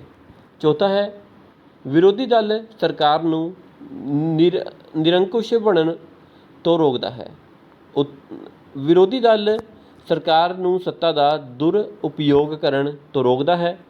ਵਿਰੋਧੀ ਦਲ ਸਰਕਾਰ ਦੀ ਵਿਧਾਨ ਮੰਡਲ ਵਿੱਚ ਅਤੇ ਬਾਹਰ ਆਲੋਚਨਾ ਕਰਕੇ ਅਣਉਚਿਤ ਕੰਮ ਕਰਨ ਤੋਂ ਰੋਕਦਾ ਹੈ। ਵਿਰੋਧੀ ਦਲ ਸਰਕਾਰ ਦੀਆਂ ਤਰੁੱਟੀਆਂ ਨੂੰ ਛਾਪ ਕੇ ਨਾਗਰਿਕਾਂ ਨੂੰ ਇਹ ਦੱਸਣ ਦਾ ਯਤਨ ਕਰਦਾ ਹੈ ਕਿ ਚੁਣੇ ਹੋਏ ਪ੍ਰਤੀਨਿਧਾਂ ਨੂੰ ਜੋ ਵਿਸ਼ਵਾਸ ਸੌਂਪਿਆ ਗਿਆ ਹੈ, ਵਿਰੋਧੀ ਦਲ ਦੀ ਮਨਜ਼ੂਰੀ ਵਿੱਚ ਸਰਕਾਰ ਮਨਮਾਨੀ ਨਹੀਂ ਕਰ ਸਕਦੀ। ਪੰਜਵਾਂ ਹੈ ਜਨਤਾ ਨੂੰ ਰਾਜਨੀਤਿਕ ਸਿੱਖਿਆ। ਵਿਰੋਧੀ ਦਲ ਜਨਤਾ ਨੂੰ ਰਾਜਨੀਤਿਕ ਸਿੱਖਿਆ ਦਿੰਦਾ ਹੈ। ਸਰਕਾਰ ਦੇ ਸਭ ਦੋਸ਼ਾਂ ਦੀ ਜਾਣਕਾਰੀ ਉਸ ਦੀ ਆਲੋਚਨਾ ਰਾਹੀਂ ਜਨਤਾ ਤੱਕ ਪਹੁੰਚਦੀ ਹੈ। ਜਨਤਾ ਨੂੰ ਸਰਕਾਰ ਦੇ ਕੰਮਾਂ 'ਤੇ ਸੋਚਣ ਅਤੇ ਉਸ ਦੇ ਬਾਰੇ ਕੋਈ ਫੈਸਲਾ ਕਰਨ ਦਾ ਮੌਕਾ ਮਿਲਦਾ ਹੈ। ਛੇਵਾਂ ਹੈ ਅਧਿਕਾਰੀਆਂ ਅਤੇ ਸੁਤੰਤਰਤਾਵਾਂ ਦੀ ਸੁਰੱਖਿਆ। ਲੋਕਤੰਤਰਿਕ ਰਾਜਾਂ ਵਿੱਚ ਨਾਗਰਿਕਾਂ ਨੂੰ ਕਈ ਤਰ੍ਹਾਂ ਦੇ ਅਧਿਕਾਰ ਅਤੇ ਸੁਤੰਤਰਤਾਵਾਂ ਮਿਲੀਆਂ ਹੁੰਦੀਆਂ ਹਨ। ਵਿਰੋਧੀ ਦਲ ਨਾਗਰਿਕਾਂ ਨੂੰ ਉਨ੍ਹਾਂ ਦੇ ਅਧਿਕਾਰਾਂ ਅਤੇ ਸੁਤੰਤਰਤਾਵਾਂ ਦਾ ਗਿਆਨ ਕਰਵਾਉਂਦਾ ਹੈ। ਜਦੋਂ ਸਰਕਾਰ ਨਾਗਰਿਕਾਂ ਦੇ ਅਧਿਕਾਰਾਂ ਦਾ ਉਲੰਘਣ ਕਰਦੀ ਹੈ ਤਾਂ ਵਿਰੋਧੀ ਦਲ ਸਰਕਾਰ ਦੇ ਵਿਰੁੱਧ ਆਵਾਜ਼ ਉਠਾਉਂਦਾ ਹੈ। ਵਿਰੋਧੀ ਦਲ ਜਨਤਾ ਨੂੰ ਜਾਗਰਿਤ ਅਤੇ ਸੰਗਠਿਤ ਕਰਕੇ ਅਧਿਕਾਰਾਂ ਅਤੇ ਸੁਤੰਤਰਤਾਵਾਂ ਦੀ ਰੱਖਿਆ ਕਰਦੇ ਹਨ। ਤੇ ਜਾਂ ਫਿਰ ਦਬਾਅ ਸਮੂਹ ਕੀ ਹੁੰਦੇ ਹਨ? ਦਬਾਅ ਸਮੂਹਾਂ ਦੀ ਕਾਰਜ ਵਿਧੀ ਦੇ 4 ਢੰਗਾਂ ਦਾ ਵਰਣਨ ਕਰੋ। ਸੋ ਚੋਇਸ ਦਿੱਤੀ ਗਈ ਹੈ, ਦੋਨਾਂ ਦੇ ਵਿੱਚੋਂ ਤੁਸੀਂ ਐਗਜ਼ਾਮ ਦੇ ਵਿੱਚ ਕਿਸੇ ਵੀ ਇੱਕ ਪ੍ਰਸ਼ਨ ਦਾ ਉੱਤਰ ਦੇ ਸਕਦੇ ਹੋ। ਸੋ ਇਸ ਦਾ ਉੱਤਰ ਹੈ ਦਬਾਅ ਸਮੂਹ ਦਾ ਅਰਥ। ਸਧਾਰਨ ਤੌਰ 'ਤੇ ਦਬਾਅ ਸਮੂਹ ਵਿਸ਼ੇਸ਼ ਹਿੱਤਾਂ ਨਾਲ ਸੰਬੰਧਿਤ ਵਿਅਕਤੀਆਂ ਦੇ ਅਜਿਹੇ ਸਮੂਹ ਹੁੰਦੇ ਹਨ ਜੋ ਵਿਧਾਇਕਾਂ ਨੂੰ ਪ੍ਰਭਾਵਿਤ ਕਰਕੇ ਆਪਣੇ ਉਦੇਸ਼ਾਂ ਅਤੇ ਹਿੱਤਾਂ ਦੇ ਪੱਖ ਵਿੱਚ ਸਮਰਥਨ ਹਾਸਲ ਕਰਦੇ ਹਨ। ਇਹ ਰਾਜਨੀਤਿਕ ਦਲ ਜਾਂ ਸੰਗਠਨ ਨਹੀਂ ਹੁੰਦੇ ਹਨ, ਸਗੋਂ ਇਹ ਰਾਜਨੀਤਿਕ ਦਲਾਂ ਤੋਂ ਵੱਖਰੇ ਹੁੰਦੇ ਹਨ। ਦਬਾਅ ਸਮੂਹਾਂ ਦੀ ਕਾਰਜ ਵਿਧੀ ਦੇ ਢੰਗ। ਦਬਾਅ ਸਮੂਹ ਮੁੱਖ ਤੌਰ 'ਤੇ ਜਿਨ੍ਹਾਂ ਸਾਧਨਾਂ ਜਾਂ ਤਕਨੀਕਾਂ ਨੂੰ ਰਾਜਨੀਤਿਕ ਵਿਵਹਾਰ ਵਿੱਚ ਅਪਣਾਉਂਦੇ ਹਨ ਉਹ ਇਸ ਪ੍ਰਕਾਰ ਹਨ। ਪਹਿਲਾ ਹੈ ਚੋਣ। ਦਬਾਅ ਸਮੂਹ ਚੋਣ ਦੇ ਰਾਹੀਂ ਆਪਣੇ ਹਿੱਤਾਂ ਦੀ ਰੱਖਿਆ ਦਾ ਯਤਨ ਕਰਦੇ ਹਨ। ਪ੍ਰਭਾਵਸ਼ਾਲੀ ਦਬਾਅ ਸਮੂਹ ਚੋਣ ਦੇ ਦਿਨਾਂ ਵਿੱਚ ਉਨ੍ਹਾਂ ਉਮੀਦਵਾਰਾਂ ਦੇ ਹੱਕ ਵਿੱਚ ਪ੍ਰਚਾਰ ਕਰਕੇ ਉਹਨਾਂ ਨੂੰ ਸਫਲ ਬਣਾਉਣ ਦਾ ਯਤਨ ਕਰਦੇ ਹਨ ਜਿਨ੍ਹਾਂ ਤੋਂ ਉਹਨਾਂ ਨੂੰ ਇਹ ਉਮੀਦ ਹੁੰਦੀ ਹੈ ਕਿ ਉਹ ਵਿਧਾਨ ਮੰਡਲ ਜਾ ਕੇ ਉਹਨਾਂ ਦੇ ਹਿੱਤਾਂ ਦੀ ਰੱਖਿਆ ਕਰਨਗੇ। ਦਬਾਅ ਸਮੂਹ ਰਾਜਨੀਤਿਕ ਦਲਾਂ ਦੀ ਧਨ ਨਾਲ ਸਹਾਇਤਾ ਕਰਕੇ ਉਹਨਾਂ ਨੂੰ ਸਫਲ ਬਣਾਉਣ ਦੀ ਕੋਸ਼ਿਸ਼ ਕਰਦੇ ਹਨ ਤਾਂ ਕਿ ਬਾਅਦ ਵਿੱਚ ਉਹ ਆਪਣੇ ਕੰਮ ਕਰਵਾ ਸਕਣ। ਦੂਸਰਾ ਹੈ ਪ੍ਰਾਰਥਨਾ ਪੱਤਰ ਭੇਜਣਾ। ਦਬਾਅ ਸਮੂਹ ਨੂੰ ਇਸ ਗੱਲ ਦਾ ਪਤਾ ਹੁੰਦਾ ਹੈ ਕਿ ਕਿਸ ਅਧਿਕਾਰੀ ਜਾਂ ਮੰਤਰੀ ਜਾਂ ਸੰਸਥਾ ਦੇ ਦਬਾਅ ਪਾ ਕੇ ਆਪਣੇ ਹਿੱਤਾਂ ਦੀ ਰੱਖਿਆ ਕੀਤੀ ਜਾ ਸਕਦੀ ਹੈ। ਇਸ ਲਈ ਦਬਾਅ ਸਮੂਹ ਸਮੇਂ-ਸਮੇਂ 'ਤੇ ਉਹਨਾਂ ਅਧਿਕਾਰੀਆਂ ਜਾਂ ਮੰਤਰੀਆਂ ਦੇ ਕੋਲ ਪ੍ਰਾਰਥਨਾ ਪੱਤਰ ਭੇਜਦੇ ਰਹਿੰਦੇ ਹਨ। ਤੀਸਰਾ ਹੈ ਪ੍ਰਚਾਰ ਅਤੇ ਪ੍ਰਸਾਰ ਦੇ ਸਾਧਨ। ਆਪਣੇ ਉਦੇਸ਼ਾਂ ਦੀ ਪ੍ਰਾਪਤੀ ਲਈ ਜਨਤਾ ਵਿੱਚ ਆਪਣੇ ਪੱਖ ਵਿੱਚ ਸਦਭਾਵਨਾ ਪੈਦਾ ਕਰਨ ਅਤੇ ਪ੍ਰਸ਼ਾਸਨ ਨੂੰ ਆਪਣੇ ਅਨੁਕੂਲ ਬਣਾਉਣ ਲਈ ਵੱਖ-ਵੱਖ ਦਬਾਅ ਸਮੂਹ ਵੱਖ-ਵੱਖ ਪ੍ਰਚਾਰ ਅਤੇ ਪ੍ਰਸਾਰ ਦੇ ਸਾਧਨ ਅਪਣਾਉਂਦੇ ਹਨ। ਪ੍ਰਚਾਰ ਅਤੇ ਪ੍ਰਸਾਰ ਦੇ ਲਈ ਰੇਡੀਓ, ਪ੍ਰੈਸ, ਟੈਲੀਵਿਜ਼ਨ ਅਤੇ ਸਰਵਜਨਕ ਸੰਬੰਧਾਂ ਦੇ ਮਾਹਰਾਂ ਦੀਆਂ ਸੇਵਾਵਾਂ ਆਦਿ ਦੀ ਵਰਤੋਂ ਕੀਤੀ ਜਾਂਦੀ ਹੈ। ਚੌਥਾ ਹੈ ਆਂਕੜਾ ਪ੍ਰਕਾਸ਼ਨ। ਆਪਣੀਆਂ ਗੱਲਾਂ ਦੀ ਮਹੱਤਤਾ ਪ੍ਰਗਟ ਕਰਨ ਦੇ ਲਈ ਦਬਾਅ ਸਮੂਹ ਆਂਕੜੇ ਪ੍ਰਕਾਸ਼ਿਤ ਕਰਨ ਦਾ ਸਾਧਨ ਵੀ ਅਪਣਾਉਂਦੇ ਹਨ। ਇਸ ਉਪਾਅ ਤੋਂ ਉਹ ਲੋਕਮਤ ਨੂੰ ਆਪਣੇ ਹੱਕ ਵਿੱਚ ਜਾਗਰਿਤ ਕਰਦੇ ਹੋਏ ਅਧਿਕਾਰੀਆਂ ਦੇ ਦਬਾਅ ਪਾਉਣ ਦੇ ਸਮਰੱਥ ਹੁੰਦੇ ਹਨ। ਸੋ ਇਹ ਸੀ ਤੁਹਾਡੇ ਲਈ ਪ੍ਰਸ਼ਨ 12ਵੇਂ ਦਾ ਉੱਤਰ। ਨੈਕਸਟ ਹੈ ਪ੍ਰਸ਼ਨ 13ਵਾਂ। ਵਿਸ਼ਵੀਕਰਨ ਤੋਂ ਕੀ ਭਾਵ ਹੈ? ਵਿਸ਼ਵੀਕਰਨ ਦੇ 4 ਗੁਣਾਂ ਲਾਭਾਂ ਦਾ ਵਰਣਨ ਕਰੋ। ਉੱਤਰ ਵਿਸ਼ਵੀਕਰਨ ਦਾ ਅਰਥ ਹੈ 20ਵੀਂ ਸਦੀ ਦੇ ਆਖਰੀ ਦਹਾਕੇ ਵਿੱਚ ਸੰਸਾਰ ਕ੍ਰਾਂਤੀ ਨੇ ਸਮੁੱਚੇ ਸੰਸਾਰ ਦੀਆਂ ਦੂਰੀਆਂ ਘੱਟ ਕਰ ਦਿੱਤੀਆਂ ਹਨ ਅਤੇ ਸੰਸਾਰ ਨੂੰ ਸਰਵ-ਵਿਆਪੀ ਪਿੰਡ ਗਲੋਬਲ ਵਿਲੇਜ ਵਿੱਚ ਬਦਲ ਦਿੱਤਾ ਹੈ। ਇਸ ਯੁੱਗ ਵਿੱਚ ਇੱਕ ਨਵੀਂ ਵਿਚਾਰਧਾਰਾ ਦਾ ਜਨਮ ਹੋਇਆ ਹੈ ਜਿਸ ਨੂੰ ਵਿਸ਼ਵੀਕਰਨ ਗਲੋਬਲਾਈਜੇਸ਼ਨ ਕਿਹਾ ਜਾਂਦਾ ਹੈ। ਭਾਵੇਂ ਕਿ ਭਾਰਤ ਇਸ ਵਿਚਾਰਧਾਰਾ ਤੋਂ ਅਣਜਾਣ ਨਹੀਂ ਹੈ ਕਿਉਂਕਿ ਸਾਡੀ ਸੰਸਕ੍ਰਿਤੀ ਵਸੁਧੈਵ ਕੁਟੁੰਬਕਮ ਸਾਰੀ ਪ੍ਰਿਥਵੀ ਸਾਡਾ ਪਰਿਵਾਰ ਹੈ ਨੂੰ ਮਾਨਤਾ ਪ੍ਰਦਾਨ ਕਰਦੀ ਹੈ। ਲੇਕਿਨ ਆਧੁਨਿਕ ਯੁੱਗ ਵਿੱਚ ਵਿਸ਼ਵੀਕਰਨ ਦਾ ਵਿਸ਼ੇਸ਼ ਮਹੱਤਵ ਹੈ। ਅਧਿਐਨ ਤੋਂ ਇਹ ਸਪਸ਼ਟ ਹੋ ਜਾਂਦਾ ਹੈ ਕਿ ਵਿਸ਼ਵੀਕਰਨ ਤੁਲਨਾਤਮਕ ਲਾਗਤ ਲਾਭ ਕੰਪੈਰੇਟਿਵ ਕੋਸਟ ਦੇ ਸਿਧਾਂਤ ਦਾ ਆਧੁਨਿਕ ਸੰਸਕਰਣ ਹੈ। ਇਸ ਦਾ ਪ੍ਰਮਾਣ ਪ੍ਰਤਿਸ਼ਠਿਤ ਅਰਥਸ਼ਾਸਤਰੀਆਂ ਦੁਆਰਾ ਕੀਤਾ ਗਿਆ ਸੀ ਤਾਂ ਕਿ ਗ੍ਰੇਟ ਬ੍ਰਿਟੇਨ ਨੂੰ ਪਛੜੇ ਦੇਸ਼ਾਂ ਅਤੇ ਆਪਣੇ ਉਪਨਿਵੇਸ਼ਾਂ ਵਿੱਚ ਬਿਨਾਂ ਰੁਕਾਵਟ ਤੋਂ ਵਸਤਾਂ ਦੇ ਨਿਰਧਾਰਿਤ ਆਯਾਤ ਦਾ ਸਿਧਾਂਤਿਕ ਆਧਾਰ ਮਿਲ ਸਕੇ। ਇਸ ਦੇ ਪਿੱਛੇ ਇਹ ਤਰਕ ਦਿੱਤਾ ਗਿਆ ਕਿ ਵਿਸ਼ਵੀਕਰਨ ਦੇ ਫਲਸਰੂਪ ਆਪਸ ਵਿੱਚ ਵਪਾਰ ਸੰਬੰਧ ਰੱਖਣ ਵਾਲੇ ਸਾਰਿਆਂ ਦੇਸ਼ਾਂ ਨੂੰ ਲਾਭ ਹੋਵੇਗਾ। ਇਹੀ ਤਰਕ ਹੁਣ ਵਿਸ਼ਵੀਕਰਨ ਦਾ ਸਮਰਥਨ ਕਰ ਰਹੇ ਹਨ। ਵਿਸ਼ਵੀਕਰਨ ਦੇ ਗੁਣ। ਵਿਸ਼ਵੀਕਰਨ ਤੇਜ਼ੀ ਨਾਲ ਬਦਲਦੇ ਹੋਏ ਅੰਤਰਰਾਸ਼ਟਰੀ ਵਾਤਾਵਰਣ ਵਿੱਚ ਬਹੁਤ ਜ਼ਰੂਰੀ ਪ੍ਰਕਿਰਿਆ ਹੈ। ਇਹ ਮੌਜੂਦ ਅਤੇ ਲਗਾਤਾਰ ਵੱਧ ਰਹੀ ਅੰਤਰਰਾਸ਼ਟਰੀ ਅੰਤਰ ਨਿਰਭਰਤਾ ਦਾ ਸੁਭਾਵਿਕ ਵਿਕਾਸ ਹੈ। ਵਿਸ਼ਵੀਕਰਨ ਦੀ ਪ੍ਰਕਿਰਿਆ ਨਾਲ ਜੁੜਨ ਤੋਂ ਇਲਾਵਾ ਅੱਜ ਵਿਕਾਸਸ਼ੀਲ ਰਾਸ਼ਟਰਾਂ ਦੇ ਕੋਲ ਵਿਕਾਸ ਦਾ ਕੋਈ ਹੋਰ ਬਦਲ ਨਹੀਂ ਹੈ। ਦੂਸਰਾ, ਵਿਸ਼ਵੀਕਰਨ ਦੇ ਕਾਰਨ ਪੂੰਜੀ ਦੀ ਗਤੀਸ਼ੀਲਤਾ ਵਧੀ ਹੈ ਅਤੇ ਇਸ ਦਾ ਚੱਲਣ ਅੰਤਰਰਾਸ਼ਟਰੀ ਪੱਧਰ 'ਤੇ ਹੋਇਆ ਹੈ। ਇਸ ਨਾਲ ਵਿਕਾਸਸ਼ੀਲ ਦੇਸ਼ਾਂ ਦੀ ਅੰਤਰਰਾਸ਼ਟਰੀ ਮੁਦਰਾ ਕੋਸ਼ ਅਤੇ ਵਿਸ਼ਵ ਬੈਂਕ ਵਰਗੀਆਂ ਸੰਸਥਾਵਾਂ 'ਤੇ ਨਿਰਭਰਤਾ ਘੱਟ ਹੋਈ ਹੈ। ਤੀਸਰਾ ਹੈ ਭਾਵੇਂ ਕਿ ਵਿਸ਼ਵੀਕਰਨ ਦੀ ਪ੍ਰਕਿਰਿਆ ਵਿੱਚ ਕੁਝ ਦੋਸ਼ ਹਨ ਲੇਕਿਨ ਇਸ ਨਾਲ ਇਹ ਪ੍ਰਕਿਰਿਆ ਵਿਅਰਥ ਨਹੀਂ ਹੋ ਜਾਂਦੀ। ਅਸਲ ਵਿੱਚ ਵਿਸ਼ਵੀਕਰਨ ਦੀ ਪ੍ਰਕਿਰਿਆ ਅਜੇ ਆਰੰਭਿਕ ਦੌਰ ਵਿੱਚ ਹੈ। ਜਦੋਂ ਇੱਕ ਵਾਰ ਇਹ ਪ੍ਰਕਿਰਿਆ ਪੂਰੀ ਹੋ ਕੇ ਅਸਲੀ ਅਰਥਾਂ ਵਿੱਚ ਵਿਸ਼ਵ ਵਿਆਪੀ ਗਲੋਬਲ ਬਣ ਜਾਵੇਗੀ ਤਾਂ ਇਹ ਸਮੁੱਚੇ ਵਿਸ਼ਵ ਦੇ ਨਿਰੰਤਰ ਵਿਕਾਸ ਦਾ ਸਾਧਨ ਬਣੇਗੀ। ਇਸ ਪ੍ਰਕਿਰਿਆ ਦੇ ਦੁਆਰਾ ਲਗਾਤਾਰ ਸਥਾਈ ਰੂਪ ਨਾਲ ਚੱਲਣ ਵਾਲਾ ਵਿਕਾਸ ਸਸਟੇਨੇਬਲ ਡਿਵੈਲਪਮੈਂਟ ਪ੍ਰਾਪਤ ਕੀਤਾ ਜਾ ਸਕਦਾ ਹੈ। ਚੌਥਾ ਹੈ ਵਿਕਾਸ। ਵਿਸ਼ਵ ਵਪਾਰ ਸੰਗਠਨ ਵਰਲਡ ਟ੍ਰੇਡ ਆਰਗੇਨਾਈਜੇਸ਼ਨ ਨੂੰ ਵਿਸ਼ਵੀਕਰਨ ਦੇ ਇੱਕ ਉਪਕਰਣ ਦੇ ਰੂਪ ਵਿੱਚ ਸਮਝਣਾ ਚਾਹੀਦਾ ਹੈ।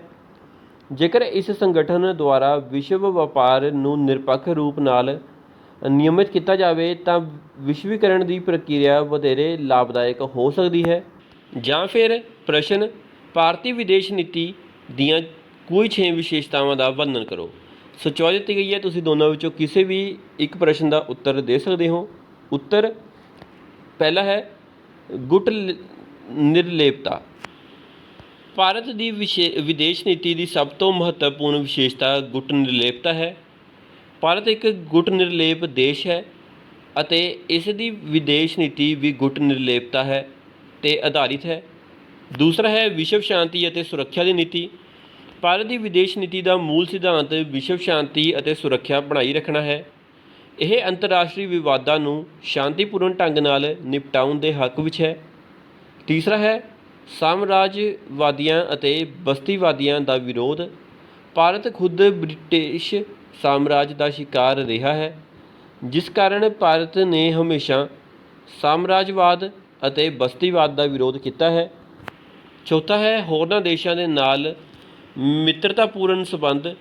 ਭਾਰਤ ਦੀ ਵਿਦੇਸ਼ ਨੀਤੀ ਦੀ ਇੱਕ ਹੋਰ ਵਿਸ਼ੇਸ਼ਤਾ ਇਹ ਹੈ ਕਿ ਭਾਰਤ ਵਿਸ਼ਵ ਦੇ ਹੋਰਨਾਂ ਦੇਸ਼ਾਂ ਨਾਲ ਚੰਗੇ ਸੰਬੰਧ ਬਣਾਉਣ ਲਈ ਹਮੇਸ਼ਾ ਤਿਆਰ ਰਹਿੰਦਾ ਹੈ। ਪੰਜਵਾਂ ਹੈ ਨਿਸ਼ਸਤਰੀਕਰਨ ਦਾ ਸਮਰਥਨ। ਭਾਰਤ ਦੀ ਵਿਦੇਸ਼ ਨੀਤੀ ਦਾ ਮਹੱਤਵਪੂਰਨ ਪਹਿਲੂ ਨਿਸ਼ਸਤਰੀਕਰਨ ਦਾ ਸਮਰਥਨ ਹੈ। ਭਾਰਤ ਨੇ ਸਦਾ ਹੀ ਨਿਸ਼ਸਤਰੀਕਰਨ ਦਾ ਸਮਰਥਨ ਕੀਤਾ ਹੈ। ਭਾਰਤ ਦਾ ਅਟਲ ਵਿਸ਼ਵਾਸ ਹੈ ਕਿ ਹਥਿਆਰਾਂ ਦੀ ਦੌੜ ਵਿੱਚ ਸਥਾਈ ਵਿਸ਼ਵ ਸ਼ਾਂਤੀ ਦੀ ਸਥਾਪਨਾ ਨਹੀਂ ਹੋ ਸਕਦੀ। ਛੇਵਾਂ ਹੈ ਪੰਚਸ਼ੀਲ। ਭਾਰਤ ਦੀ ਵਿਦੇਸ਼ ਨੀਤੀ ਦਾ ਇੱਕ ਹੋਰ ਮਹੱਤਵਪੂਰਨ ਭਾਗ ਹੈ ਪੰਚਸ਼ੀਲ, ਜੋ ਕਿ ਭਾਰਤ ਦੀ ਅੰਤਰਰਾਸ਼ਟਰੀ ਰਾਜਨੀਤੀ ਨੂੰ ਇੱਕ ਮਹੱਤਵਪੂਰਨ ਦੇਣ ਹੈ। ਇਹ ਸਿਧਾਂਤ 1954 ਵਿੱਚ ਬੜਾ ਹਰਮਨ ਪਿਆਰਾ ਹੋਇਆ ਜਦੋਂ ਭਾਰਤ ਅਤੇ ਚੀਨ ਵਿਚਕਾਰ ਤਿੱਬਤ ਦੇ ਸਵਾਲ 'ਤੇ ਸੰਧੀ ਹੋਈ। ਰਾਜਾਂ ਵਿੱਚ ਮਿੱਤਰਤਾਪੂਰਨ ਸੰਬੰਧ ਬਣਾਈ ਰੱਖਣ ਵਿੱਚ 5 ਸਿਧਾਂਤਾਂ ਦੀ ਰਚਨਾ ਕੀਤੀ ਗਈ, ਜਿਸ ਨੂੰ ਪੰਚਸ਼ੀਲ ਦੇ ਨਾਂ ਨਾਲ ਬੁਲਾਇਆ ਜਾਂਦਾ ਹੈ। ਸੋ ਜੀ ਹਾਂ ਦੋਸਤੋ, ਇਹ ਸੀ ਤੁਹਾਡੇ ਸਭ ਦੇ ਲਈ fully solved class 12th subject political science ਦੇ ਲਈ ਟਰਮ 2 ਦਾ ਸੈਂਪਲ ਪੇਪਰ। ਸੋ ਉਮੀਦ ਤੁਹਾਨੂੰ ਪੂਰੀ ਜਾਣਕਾਰੀ ਮਿਲ ਚੁੱਕੀ ਹੋਵੇਗੀ। ਸ਼ਾਂਤੀ ਗੈਸ ਪੇਪਰ ਵੀ ਪੋਲੀਟੀਕਲ ਸਾਇੰਸ ਦੇ ਲਈ ਜਲਦੀ ਹੀ ਅਪਲੋਡ ਕਰ ਦਿੱਤਾ ਜਾਵੇਗਾ। ਸੋ ਚੈਨਲ ਨੂੰ ਸਬਸਕ੍ਰਾਈਬ ਕਰਕੇ ਨਾਲ ਤੇ ਘੰਟੀ ਬਟਨ ਨੂੰ ਜ਼ਰੂਰ ਦਬਾ ਲਵੋ, ਤਾਂ ਜੋ ਜਦੋਂ ਹੀ ਮੈਂ ਵੀਡੀਓ ਅਪਲੋਡ ਕਰਾਂ ਤੁਹਾਨੂੰ ਨੋਟੀਫਿਕੇਸ਼ਨ ਮਿਲ ਜਾਵੇ ਅਤੇ ਤੁਸੀਂ ਇਸ ਵੀਡੀਓ ਨੂੰ ਦੇਖ ਪਾਓ। ਸੋ ਮਿਲਦੇ ਹਾਂ ਨੈਕਸਟ ਤੱਕ ਲਈ। ਬਾਏ ਬਾਏ, ਟਾਟਾ, ਧੰਨਵਾਦ।